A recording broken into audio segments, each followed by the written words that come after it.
오늘 함께 보실 하나님 아버지의 말씀은 마태복음 18장 23절에서 35절 말씀 제가 봉독해 드리겠습니다.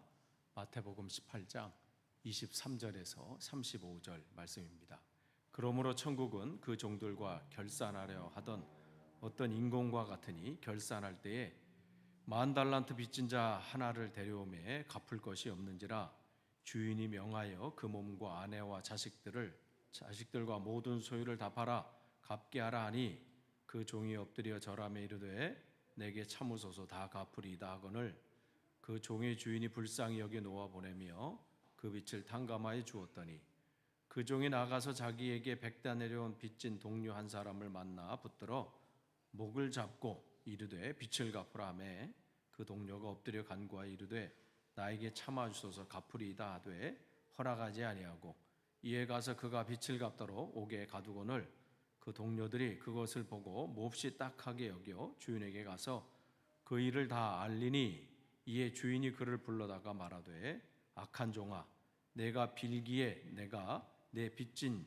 빚을 전부 탕감하여 주었거늘 내가 너를 불쌍히 여기고 같이 너도 내 동료를 불쌍히 여김이 마땅하지 아니하냐 하고 주인 노하여 그 빚을 다 갚도록 그를 옥졸에게 넘기니라. 너희가 각각 마음으로부터 형제를 용서하지 아니하면 나의 하늘 아버지께서도 너희에게 이와 같이 하시리라. 아멘. 오늘 금요기도에 참석하신 여러분들을 주님의 이름으로 환영하고 축복합니다. 또 온라인으로 또 참석하시는 분에게도 동일한 은혜가 임하기를 원합니다. 우리가 금요 기도회 때 지금 예수님의 비유를 이제 쭉 하고 있는데요. 우리가 이제 공관 복음서에서 나왔던 그 비유는 이제 다 했고, 그 다음에 마태복음과 누가복음에 이제 나오는 비유도 이제 끝났고요. 지금 오늘은 이제 마태복음에 나오는 비유 중에서 이제 네 번째 시간입니다. 이제 네 번째 시간. 그래서 그 중에 오늘은 용서하지 않는 종의 비유, 이 부분을 또 나누고자 합니다. 이 비유를 알기 전에 우리가 이제 먼저 우리가 좀 배워야 될 게 있는데 마태복음 6장 12절은 이제 주기도문에 관한 부분이잖아요. 이 부분 중에 여기 보면 우리가 우리에게 죄 지은 자를 사하여 준 것 같이 우리 죄를 사하여 주시옵고, 이 부분 나올 때마다 우리는 뜨끔뜨끔합니다.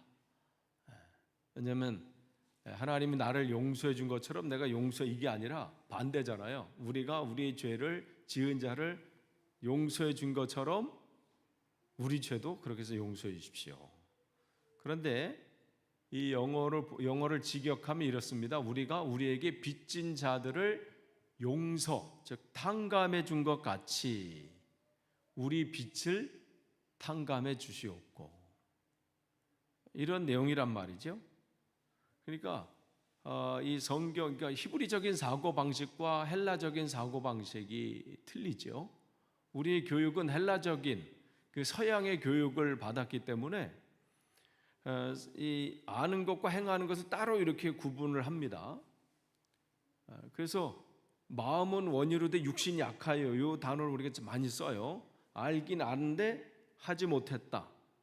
근데 왜 이 얘기를 해요? 나는 그래도 알려고 했는데 하지 못했다. 그러니까 반은 봐달란 얘기죠. 못한 건 똑같은데 저 사람은 아예 처음부터 안 하려고 해서 안 한 거고, 나는 하려고 했는데 상황과 여건이 이래서 나는 못했으니 나는 저들과 차별해서 봐달라, 뭐 이런 내용인데, 그건 헬라적인 교육할 때는 뭐 그럴 수 있어요. 근데 히브리적인 사고방식, 즉 성경에서 말하는 사고는 똑같은 거예요. 아무리 겉에 우물이 있어도 그 안에 중요한 물이 없으면, 아무리 물이 많고, 이걸 뭐라고 그러죠? 이렇게 둥그런 거 이렇게 올려놓잖아요. 이게 파이프 이렇게, 예전에 녹강이라고 했는데 그게 한국말 맞아요? 네? 우리 녹강이라고 했거든요. 이렇게 크게. 처음 들어보시는 분도 계시나요? 네. 네? 그래서 이게 큰 이런 거 있잖아요. 뭐라 이게 뭐 수로 같이 이렇게 할 때 큰 거 이렇게 시멘트로 만든 게 둥그런 거 그런 거 이렇게.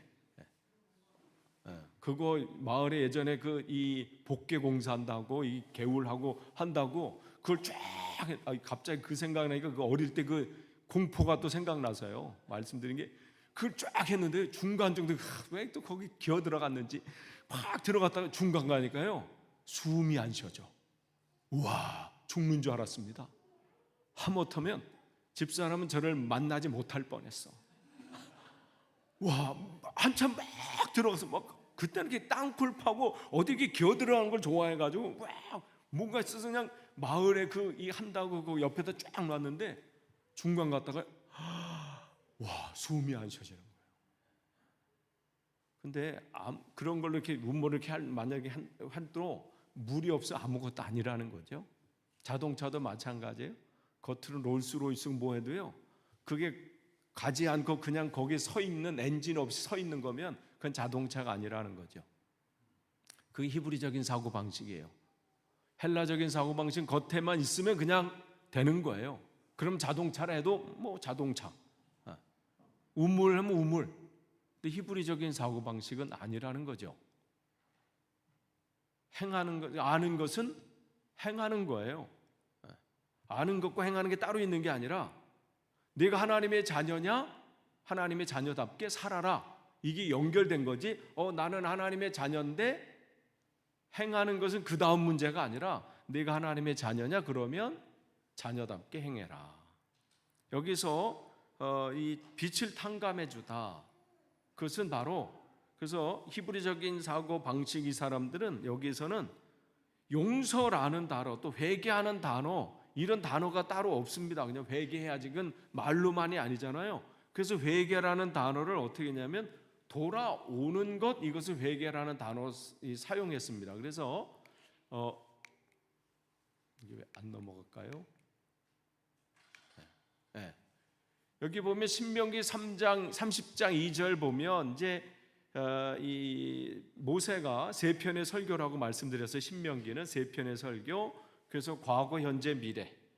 하나님이 과거에 우리를 어떻게 인도하셨는지를 먼저 그 젊은이들에게 이제 하나님이 약속한 그 가나안 땅에 들어가는 젊은이들에게 과거에 하나님이 어떻게 인도하셨는지, 그 다음에 현재 하나님은 어떤 하나님이신지, 그 다음에 미래에 어떻게 살아야 되는지를 말하는데, 그러면서 여기서 너희들이 하나님께서 그 일들을 하지 않고 말씀대로 떠나면 너희 땅을 잃어버리게 될 거다. 그들이 이 바벨론 포로 가서 이 말씀을 완전히 그냥 깨닫게 됐죠.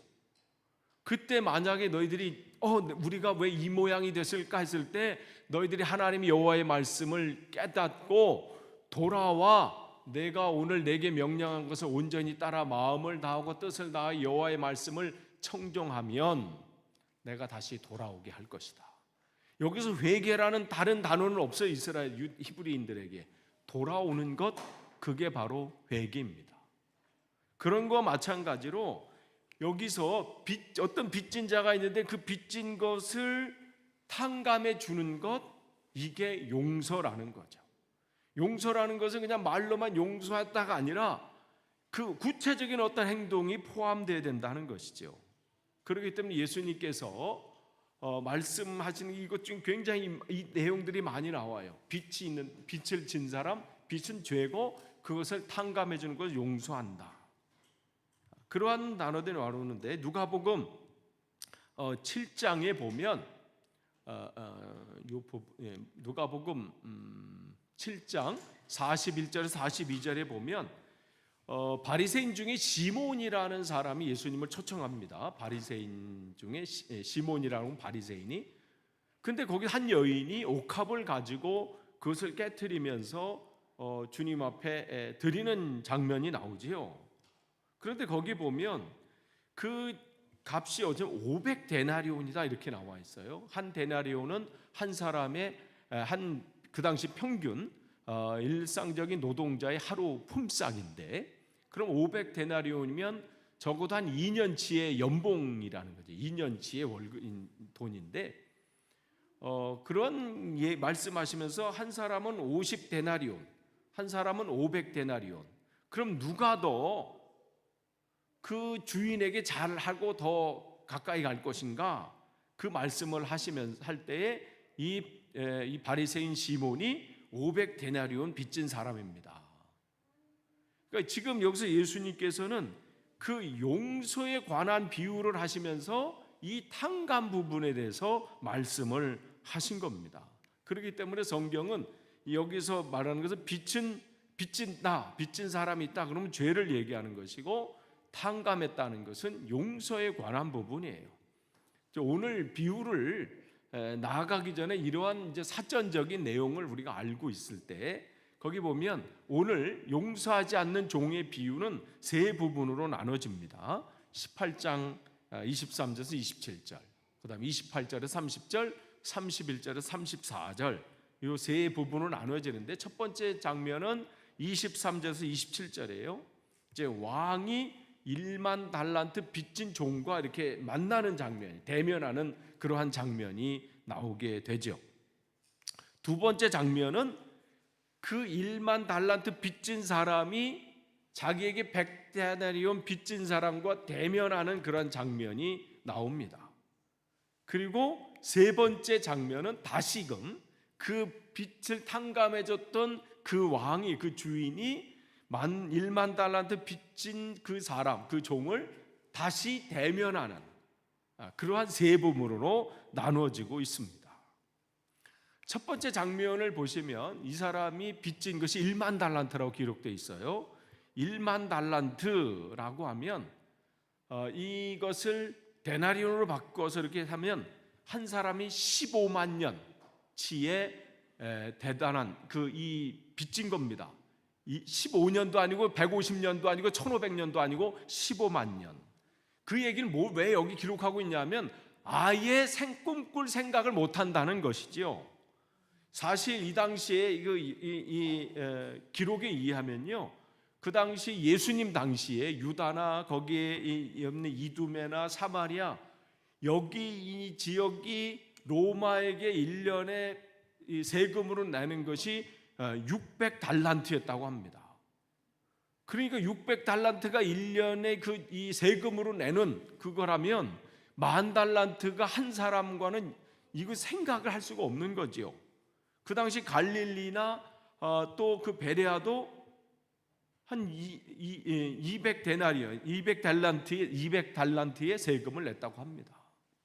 그러니까 지금 1만 달란트라고 하는 것은 사람이 그 당시에 듣는 사람이 계산할 수 없는 범위를 넘어가는 거예요. 어느 정도 해야 뭐 한번 해보겠다는 건데 10,000달란트에서 그냥 말문이 막혀지는 거죠.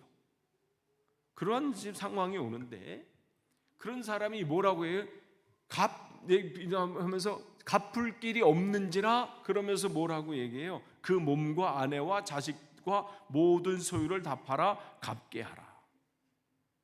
그 당시에 보면 자기가 어떤 것을 감당하지 없을 때는 이제 사람들을 이제 노예로 이렇게 팔기도 하잖아요. 그래서 열왕기 4장 1절에 보면 엘리사가 등장할 때에 거기 있는 한 사람이, 이제 그 여인이 엘리사를 찾아옵니다. 그러면서 엘리사의 제자였던 것 같아요. 근데 자기 남편이 죽은 다음에 그 자식들을 종으로 이제 이제 데리고 가겠다는 거죠. 자기가 이제 빚진 자기 남편이 이제 빚을 진 것 같아요. 그런데 그 남편이 빚을 갚기 전에 죽은 거야. 그러니까 이 사람들이 자기 자식을 볼모로 잡겠다는 것이죠. 그러니까 이러한 일들이 있었다는 거예요. 이 시대, 구약 시대부터 이러한 일들이 있었다는 것이죠. 그리고 신명기 15장 12절에서 15절 그 부분에서도 이 내용을 얘기하죠. 내 동족 히브리 남자나 히브리 여자가 내게 팔렸다고 했을 때 6해 동안은 내게 섬겼거는 7해 희년이 되면 그를 놓아줘라. 뭐 그런 내용들이 있었던 것이죠. 그런데 아무리 그렇게 해도 1만 달란트를 갚을 수 있는 상황은 아닌 거죠. 그런데 어떻게 해요? 그 종은 내가 어떻게 해서는 갚겠습니다. 한 번만 봐주십시오. 그러면서 26절에 보면 엎드려 절하며 이르되 내게 참으소서 다 갚으리이다. 이게 지금 가능한 건가요? 그럼에도 불구하고 지금 이 상황은 뭐냐면 이 사람이 얼만큼 간절한지가 여기에 담겨져 있는 거예요. 갚을 길은 없어요. 능력도 없고 이 사람이 할 수 있는 것은 뭐라는 거예요? 주님께 주인께 간청하는 밖에 자기가 할 수 있는 방법이 없다는 거죠. 이 사람이 할 수 있는 방법은 이거예요. 두 번째 장면은 이제 100데나리온 빚진 사람이에요. 사실 100데나리온도 적은 건 아니죠. 한 300일인가 3달 조금 넘는, 그래서 빚진 거예요. 근데 1만 달란트 15만 년 그 치를 탕감받은 사람이 그 3개월치 그 사람을 만난 거예요. 그러니까 그 정도, 그러니까 100일치 임금을 빚진 그 사람을 만나게 되는 그런 장면이 나오게 되는데, 그 사람을 데리고 어떻게 이 100데나리온 어떻게 노동자 100일 임금이고 만 달란트는 따지면 6천만 데나리온이에요. 그러니까 이거를 비교하면 값이 되질 않죠. 근데 이 사람이 한 일은 뭐예요? 목을 잡았다는 것은 멱살을 잡았다는 거예요. 멱살을 잡고 그를 끌고 어디 가는 거예요? 그 옥졸에게 넘기는 거죠. 그러니까 이 사람이 얼만큼 매정한지, 그러니까 아까 그렇게 엎드려서 간청하고 간구했고 요청했던 그 장면과는 완전히 반대로 강한 자에게는 완전히 넙죽 엎드리면서 약한 자는 자기가 할 수 있는 모든 힘을 동원해서 제압하는 그러한 모습을 보게 되는 거죠. 그러면서 그 사람을 어떻게 해요? 허락하지 않는다. 똑같이 간청해요. 이 100데나리온 빚진 사람이 지금 이 멱살 잡은 사람이 아까 했던 그걸 그대로 하죠. 엎드려 간구하여 이르되 나에게 참으소서 갚으리이다.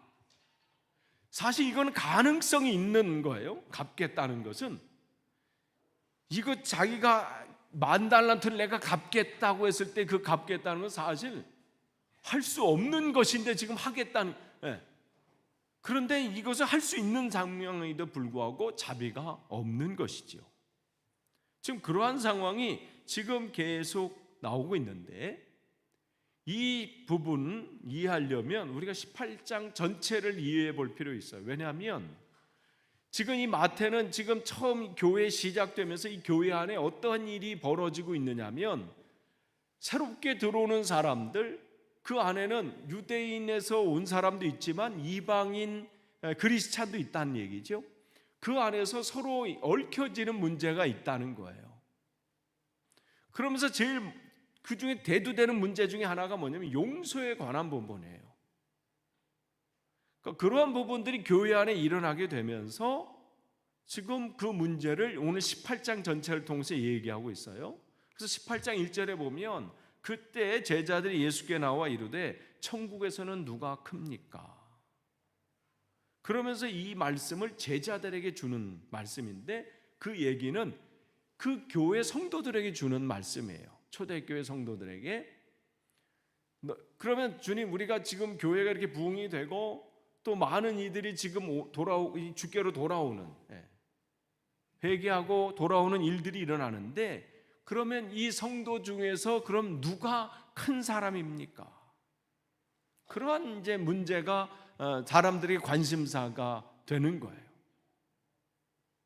사람 보면, 이번에 제가 이제 가족들을 가면서 거기 한 목사님 가정을 만났는데, 애들이 3살인가 뭐 몇 살인가 이렇게 꼬마 여자들이 있어요. 처음에 만나서 완전 너무 친하게 막 지낸, 그래서 두 분이 이제 친구분 이제 목사님 전수사님인데, 애들이 이제 비슷한 나이인 거예요. 근데 처음에는 별로 친하지 않았대요. 왜 그러냐면 자기가 1살이 많은데 자기보다 1살 적은 애가 자기를 언니 대접을 안 하는 거죠. 그러니까 처음에는 이랬는데 그 서열을 이제 정리해서 언니라고 하고 하면서 이제는 확 친해졌다는 거죠. 참 우린 또 그래요. 애들부터 그러냐, 우리도 그렇잖아요. 일단 서열을 따지길 원해요. 저 사람이 몇 살인가 일단 서열 정해놓고. 예. 참 우리는 이렇게 뭐 하면 저 사람이 지금 어디인가 뭐 이걸 이렇게 따지길 원하는데, 교회 안에서도 마찬가지예요. 초대교회가 막 오면서 여러분 베드로가 설교했을 때 막 3,000명이 막 돌아오고 말이죠.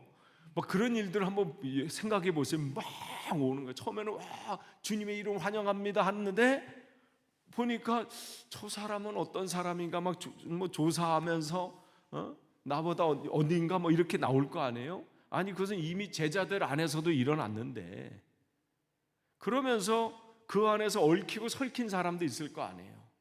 저 사람 사회에서 나한테 이렇게 대접했던 사람인데 저 인간이 여기 또 왔어? 뭐 이런 사람도 있을 거고, 아니 왜 저 사람이 우리 교회에 왔어? 뭐 이런 사람도 있을 거고, 뭐 그렇게 안에 이런 문제들이 있었다는 것이죠. 그러면서 이제 이러한 용서에 관한 부분들이 등장하게 되는 거예요. 그러면서 오늘 이 비유 나오기 전에 21절 22절에 베드로가 예수님께 묻지요. 주님, 형제가 내게 죄를 범하면 몇 번이나 용서해 주리이까? 이런 문제가 괜히 베드로가 질문한 것이 아니라, 이것을 마태가 이 부분은 이 용서에 관한 부분에 넣으면서 교회 안에 그런 문제들이 발생하고 있다는 것이죠. 내가 저 사람 몇 번 내가 한 세 번까지 내가 참지 뭐 이런 거. 그 당시 사실은 랍비들한테 교육은 교육 차원에서 세 번까지는 용서해라. 그러나 네 번은 용서 안 해도 된다. 이렇게 배웠어요. 그러니까 베드로도 자기가 아는 방향에서는 세 번, 거기에 플러스 한 번 더 해서 6번 플러스 한 번 완벽한 7, 이 정도면 칭찬받을 줄 알았지요. 그런데 주님께서 하시는 말씀은 7번씩 아니라 7번을 70번까지 할지라. 그러니까 단 이 말씀으로 계속 이어지면서 오늘 이 비유 말씀이 드러나는 것이죠. 그러니까 이 비유를 통해서 용서를 어떻게 해야 되는지, 몇 번 해야 되는지, 그러면서 이 비유로 이어지면서 용서를 하되 70번 뭐 그 생각하지 말고 한 번이라도 제대로 용서할 것을 하라, 이 말씀을 하고 계신 겁니다. 그러니까 18장 35절에 이 결론 내리면서 너희들이 마음으로부터 형제를 용서하지 아니하면 뭐 70번씩 7번 뭐 그 생각하기 전에 한 번이라도 제대로 내 마음 중심으로 하나님 이 사람을 용서해야 된다, 이 말씀으로 나아가는 것이죠. 만약에 그렇지 못했을 때 어떠한 결과가 나타나는지를 우리에게 말씀해주고 있는 겁니다. 그러면서 이 비유가 18장 이 비유와 연결되어 있습니다. 그러면서 교회 안에 삼가 이 작은 자 중에 하나도 업신여기지 말라. 그러니까 교회 안에 용서 문제가 등장하면서 또 계속해서 이어지는 것은 그 안에 사람들을 나누기 시작했다는 내용이 나오는 거죠. 누가 높은 사람이냐, 낮은 사람이냐, 누가 그래도 괜찮은 사람이냐, 그렇지 않은 사람이냐, 모이다 보면요, 구분이 안 하려고 해도 되고 또 생각 안 하려고 해도 그런 일들이 생길 수 있다는 거예요. 우리 마음속에, 내 무의식적인 생각 속에 초대교회도 그런 일들이 있었다는 것이죠. 그런데 그 한 사람이라도 업신여기지 말라. 함부로 대할 사람이 없다는 거죠. 그 천사들이 하늘에서 하늘에 계신 내 아버지 얼굴을 항상 배옵느니라. 그 말씀을 하면서 이 18장 계속해서 그 용서에 관한 부분, 얼만큼 그들을 우리가 어떠한 마음으로 대해야 되는지를 말씀하면서 중간중간에 계속, 그러면서 6절에서 9절은 만약에 너희들이 그를 실족해 하는, 죄를 범하게 하는 이 일들이 일어나면 어떠한 일이 일어나는지도 말씀해 주시는 거예요. 그들을 죄짓게도 하지 말라. 그리고 6절에서 9절 계속해서 만약에 내가 그것을 하나를 잘못하게 되면 차라리 이렇게 하는 것이 낫다 하면서 심각하게 말씀해 주시고 계십니다. 그러니까 결국 다 용서에 관계된 부분이에요. 만일 내 손이나 내 발이 너를 범죄하게 하거든 찍어 내버리라. 장애인이나 다리 저는 자로 영생에 들어가는 것이 두 손과 두 발을 가지고 영원한 불에 던져지는 것보다 나으니라. 사람을 업신여기고 우습게 생각하고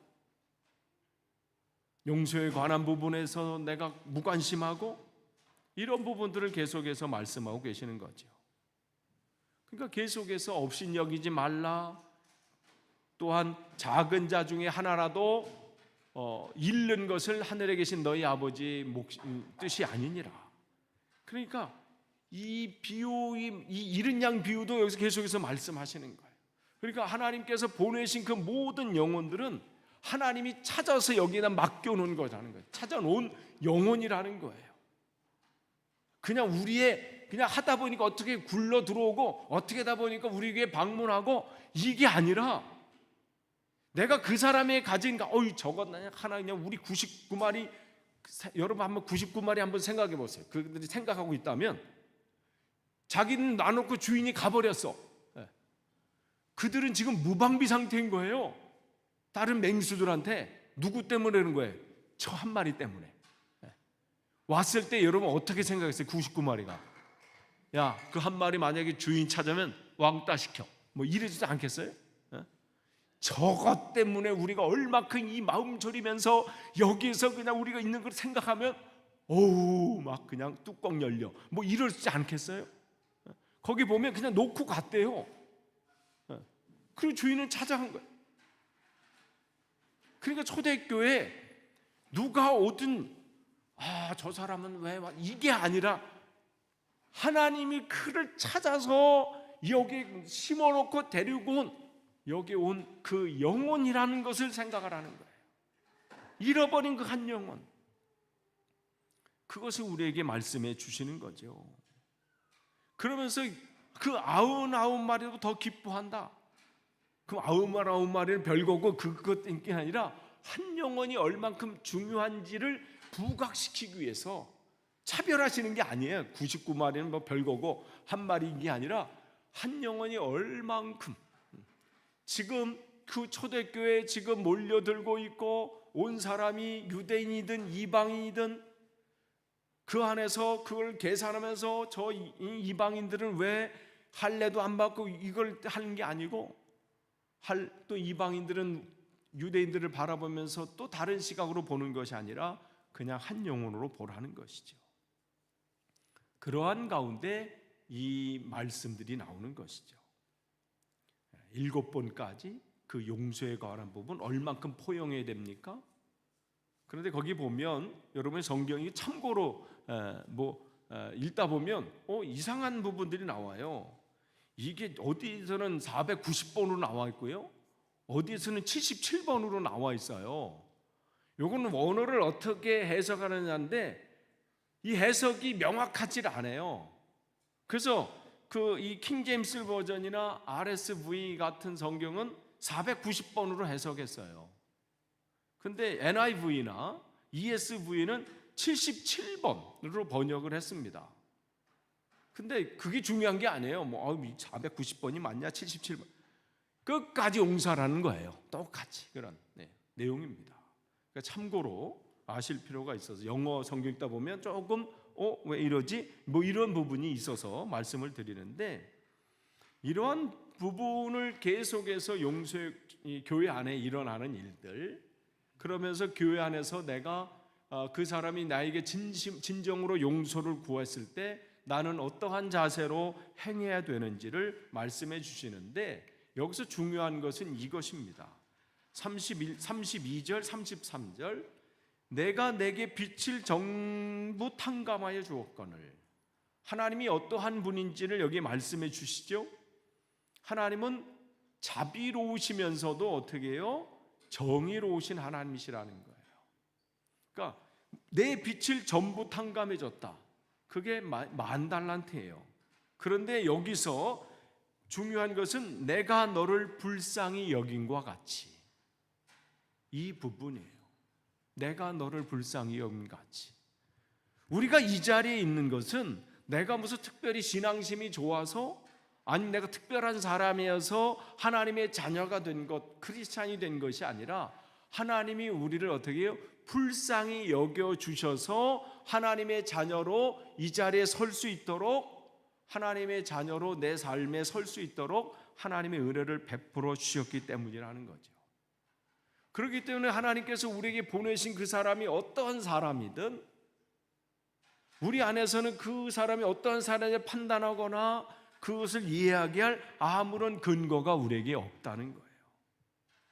그냥 하나님의 은혜로 나를 용서해 주신 것처럼 우리는 그를 용서하는 것이죠.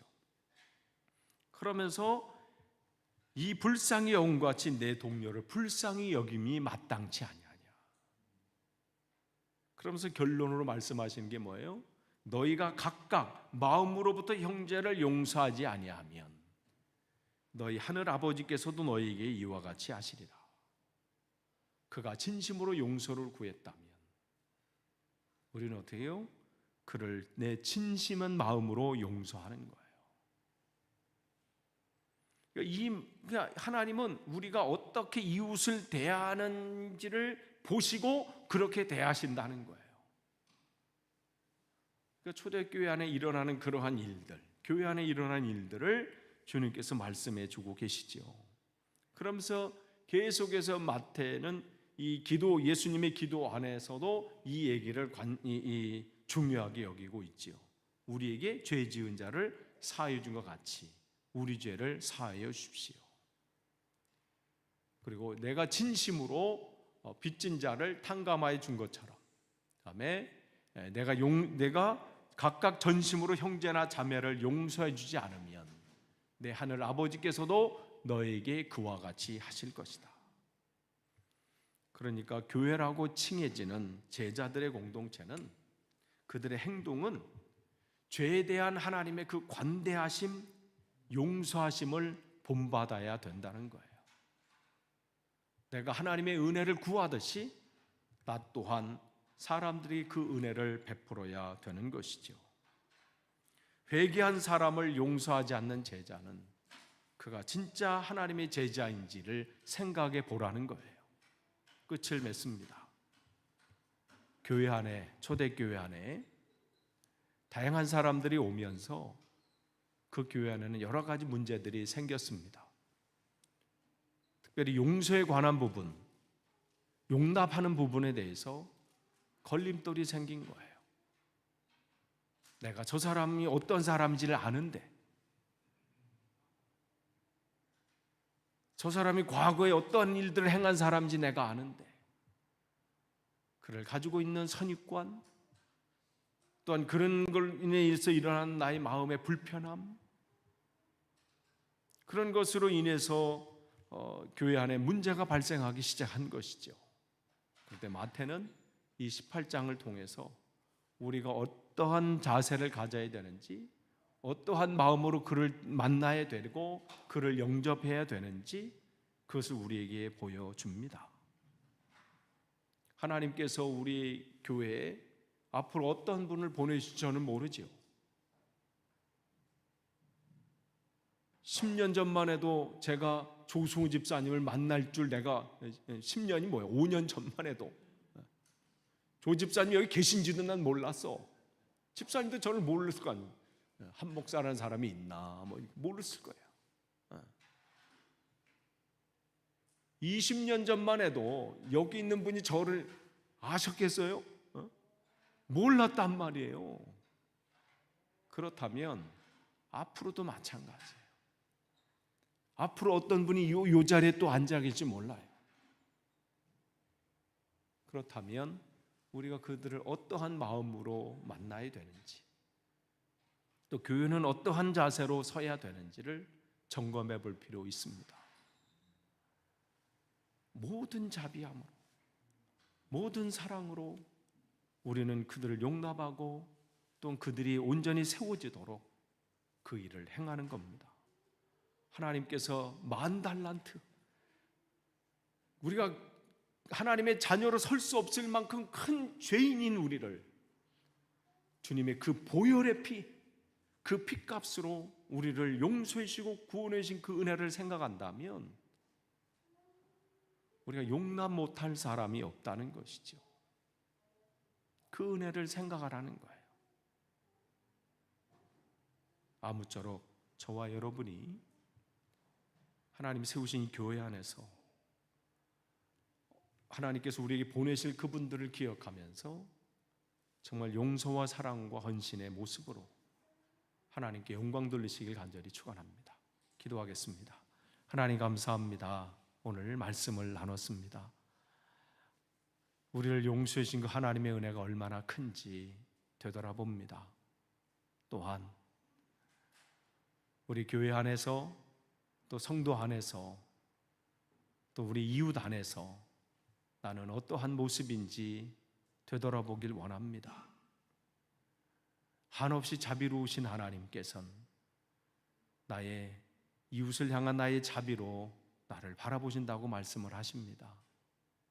때로는 억울하기도 하고 때로는 분노가 있기도 하고 때로는 말이 안 될 수 있지만 오늘 주신 말씀을 다시 붙잡고 회복하길 원하고 서길 원합니다. 우리의 힘으로 할 수 없기에 오늘도 주님 앞에 나아갑니다. 주여, 우리를 붙잡아 주시고 진심으로 용서하며 용서에서 끝나지 않고 사랑의 자리로 나아갈 수 있도록 우리 교회를 세워 주옵소서.